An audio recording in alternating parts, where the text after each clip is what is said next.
Hey there. If you want to stay updated with my latest videos, you can subscribe to my channel and support me by liking my content. Happy listening. So, this morning, I woke up way earlier than usual. It was still dark outside. My family and I were moving to a brand new house. This place was bigger than our old home and nestled among the mountains, far from the city noise. I was pretty excited, but my wife Roman was fast asleep. So, I went to the kitchen to prepare breakfast. Since I'm not exactly a morning person, by the time I finished making breakfast, the sun was already up. And guess what? My little girl Ida had already jumped out of bed too. After a nice breakfast, we loaded the rest of our stuff into the truck and hit the road to our new house. But my older daughter Esra wasn't too happy about moving away from the city.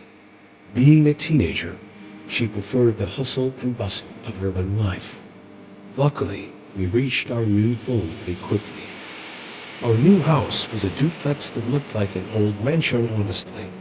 You could even call it a manor. Right next to it, there was a chicken coop and a barn. After unpacking, the first thing on my mind was buying some lambs and chickens. I cleaned out the coop in the garden and put the chickens inside. Then, I moved on to fixing up the barn. Even though I was tired, I grabbed a wheelbarrow and headed into the barn. But let me tell you, it wasn't what I expected. When we bought the house, I peeked inside the barn, but now there was this awful stench. I had to cover my nose and hold my breath while I looked around.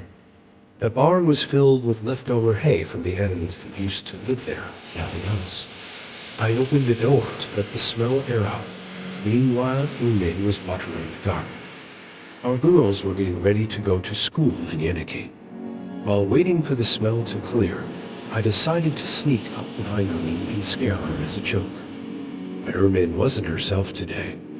She suddenly got really angry and started yelling at me, even scratching my face before collapsing on the ground in tears.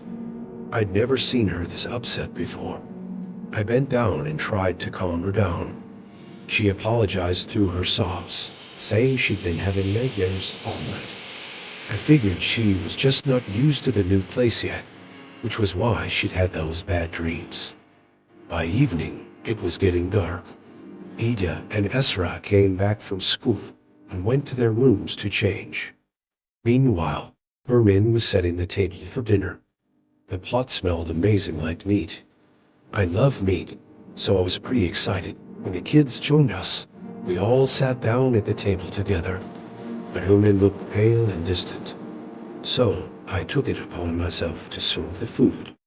I stood up and opened the lid of the pot. But guess what? There was no meat inside, just bones and some broth. I thought maybe Ermin was mad about the prank I pulled earlier, so she put bones instead of meat as payback. Without saying a word, Ermin got up and walked to the bedroom. The next day, I still hadn't had a chance to talk to Ermin about last night's dinner incident. To clear my head, I went to the barn to finish up some work. The smell was still there when I walked in. I'd bought one of those gas mask-like things from the market, and decided to use it while shoveling the leftover hay into the wheelbarrow. At that moment, I noticed the pot of bones from last night's dinner sitting nearby. I went straight to Ermin and said, "What you're doing isn't funny. Because of you, our kids went to bed hungry last night." Ermin just looked at me with a blank expression and said, "That meal wasn't for you." Her answer caught me off guard. "We didn't know anyone here yet." "Then whom did you cook it for?" I asked. Ermin simply said, "Him." That freaked me out a bit. "Who's him?" I asked. Without another word, Ermin turned and walked back to the bedroom, leaving my question unanswered. It was getting dark again. The kids would be home in half an hour, but Ermin hadn't made dinner. I decided to make some soup so they wouldn't go to bed hungry. As I was washing my hands, the doorbell rang. When I opened the door, there was my little girl Ida, standing alone. Esra wasn't with her. "Sweetie, "Where's your sister? Did you come home alone?" I asked. Ida calmly replied, "We left school together." Ezra walked me halfway, then saw someone in the distance and ran off. I had to come home by myself. I told Ida to stay inside while I grabbed a flashlight and went looking for Ezra. It was pitch black, and I was starting to get worried. After about an hour, I found her by the stream. She was standing under a big walnut tree, completely still. I ran over to her, but when I got closer, I realized something was wrong.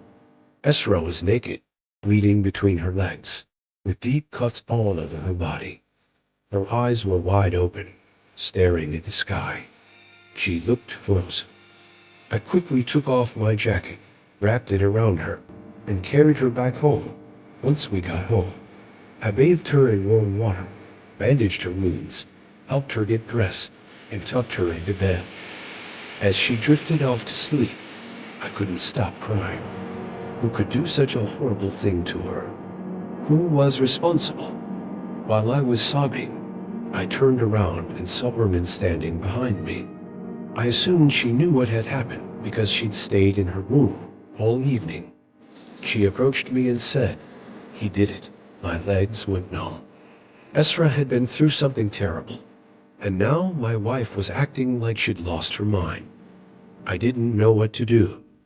I needed to call the nearest hospital or the gendarmerie, but I couldn't remember the number for the van gendarmerie.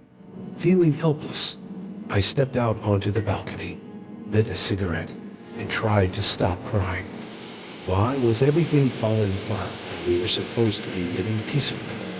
Ermi is a smart, polite woman who values her faith deeply. Our children mean the world to her, and I know she always takes care of them. Esra, our eldest, is noble and curious, always questioning things and standing up for what's right. She's also incredibly sweet at heart. She's just going through the ups and downs of adolescence. Our youngest, Ida, is obedient, hardworking, and full of energy. Was moving to this house the reason our family seemed to fall apart? And who was this he that Herman kept talking about?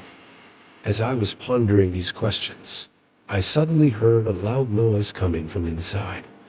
I rushed to Herman's room, but everything seemed fine. She was asleep in bed. I closed the door and went to check on Esra. When I opened her door, I saw shattered glass all over the floor. I looked up and saw Esra stripping naked, cutting her stomach with a piece of glass. I was paralyzed with fear. She just kept slicing herself while I stood there, unable to move. When she finally turned her gaze toward me, her eyes were pitch black, darker than any human eyes should be. As she started walking toward me, I bolted out of the room and locked the door behind me. Esra was screaming and pounding on the door from the inside. I woke her up and told her what was happening, but she just stared blankly and moving. Overwhelmed with fear, I decided to ask our neighbors for help. They were scared too and suggested we go to the village imam. When we arrived at the imam's house, I collapsed at his doorstep and started banging on the door. A black curtain moved aside, and the imam appeared. I fell to his feet, sobbing. He helped me up and invited me inside.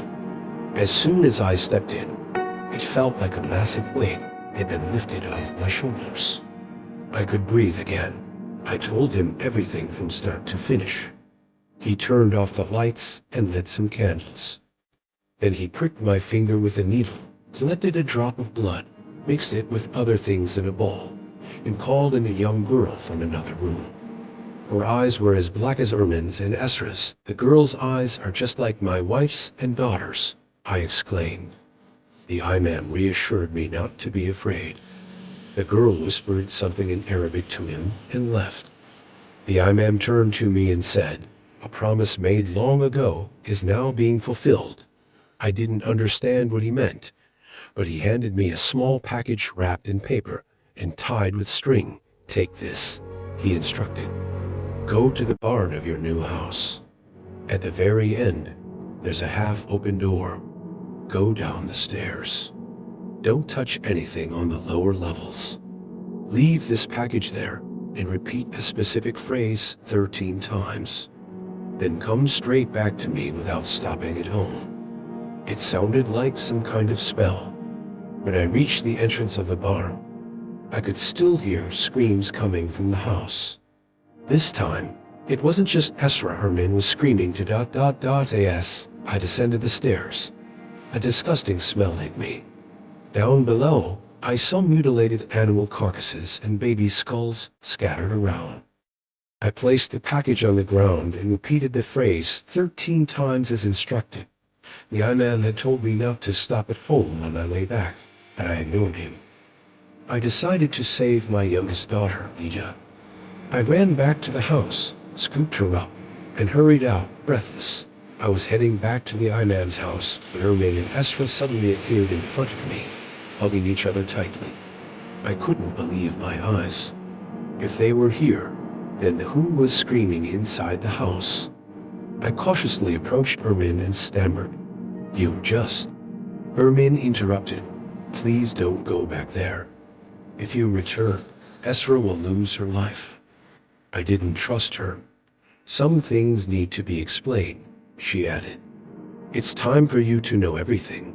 I didn't understand what she meant, but I was curious. Maybe saving Ida depended on hearing her out. I turned back and said firmly, "All right, I'm listening." Tears welled up in Herman's eyes as she began to speak. "After we got married, we tried everything to have a child. We went to doctors, tried herbal remedies, and even consulted a sorcerer. Nothing worked. On a friend's recommendation, I visited a sorcerer in his village years ago. He told me that if I sacrificed my firstborn child to him, once they reached adolescence, I'd be able to conceive. I asked him, "Who is he?" He replied, "The king of a Jinn tribe." His words didn't sound convincing, but I thought it might be our only hope. This house we're living in now, I sacrificed animals and newborn babies every year in that barn. All of this was for Ezra, so she could survive. Your decision to buy this house wasn't a coincidence either. Even the imam you visited prepared the spell years ago to help me conceive. The package he gave you is meant to sacrifice Ida. If you go back to him, only me and Ezra will survive. Ida will be sacrificed. Stay here and burn the spells in the barn. If you destroy them, you might save her life." I hesitated, unsure whether to trust her. What did I have to lose? I went straight to the barn. The screams from the house were louder than ever. Through the window, I saw Ezra and Owen shouting and cursing at me. I ignored them and poured gasoline throughout the upper and lower levels of the barn. Just as I was about to light it on fire, Ida ran inside, screaming, "Dad, please don't do it. If you burn this place, I'll burn with it." Blinded by anger, I set the barn ablaze anyway. Ida screamed horrifically as flames engulfed her. I turned and walked away. The sky was slowly brightening. I no longer needed my flashlight. As I reached the road where Herman and I had spoken earlier, I saw Herman, Ezra, and Ida standing there, perfectly fine. Herman ran to me crying, "Let's get in the car and leave." "It's over," she said. We got in the car and drove off. We didn't know where we were going, but all we wanted was to get as far away from that place as possible. As we drove, enjoying the relief of being reunited as a family, a giant wild boar suddenly appeared in front of us. Panicking, I swerved, and the car crashed through the barriers and plummeted down the cliff. I woke up in the hospital. According to the doctors, everyone in my family had died in the accident, and I was the sole survivor. But surviving wasn't much of a victory. In the mental asylum where they placed me, he visited my cell every night. I was next on the list. The person who experienced this story recounted their tale 4 months later, while in the asylum, and passed away under mysterious circumstances shortly after. This story was shared with us by a psychologist working at the asylum who had treated the patient. That's the end of the story.